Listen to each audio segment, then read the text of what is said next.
this is Ms. Shahid, and in this video I'm going to show you how you can embed a Google Doc to the Brightspace. I have the Brightspace lesson ready. I have it created under a unit which is called Brightspace Lessons, and I have this lesson as read and write for Google Chrome. And now the next step is to embed a Google Doc. So let's go. Here is the Google Doc that we would like to embed to the Brightspace. So first thing you have to do is click on the share, and you might see on your end there are options to share with.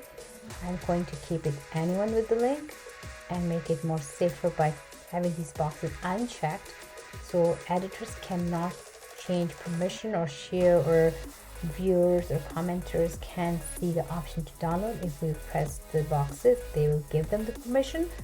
I keep them as unchecked when I'm publishing it to the web, so no one can make a copy of my document or my work.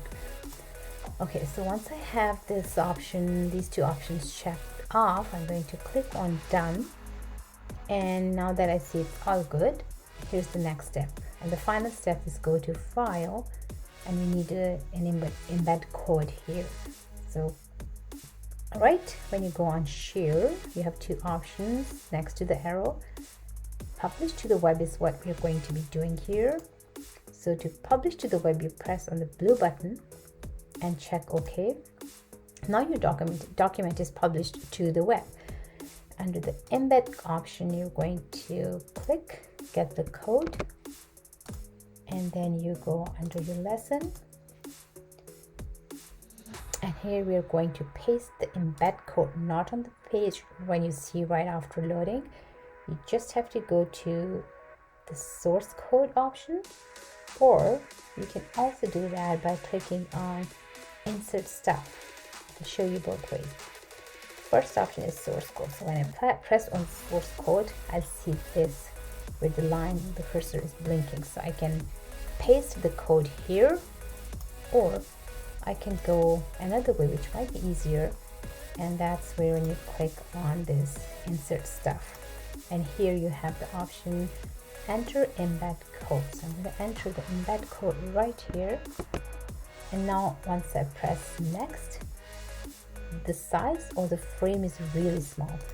So when you insert it, it's going to give you all the sidebars to move it, but it's not as user-friendly as you want it to be.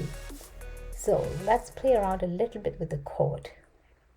In case of the Google Slides, you always see the width and height option. Here we do not have that. So we're going to add that to the code, and I put that in the video description box too. So right after the word iframe, when you start the line of the code iframe, and right after iframe, press the space key and write here width equals, then you're going to write the width. Say I'm going to make it 900 px, and here pixels, and then close the number, space again, and then you're going to add height. Height equals, again, 800, and then you press the space key again.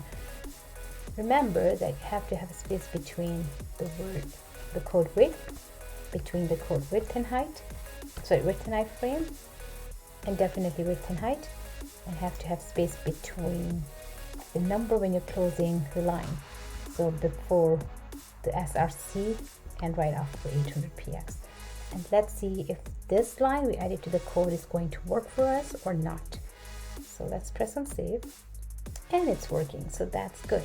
Anytime you would like to re-edit or change the dimensions of the page, go to the source code right from here, and then you can add or make any changes. So let's say if I make it 700, or let's say if I make it 500 the height, and now I need to just make it as 800, and then let's see if it works. That's all good. So we go down on the page,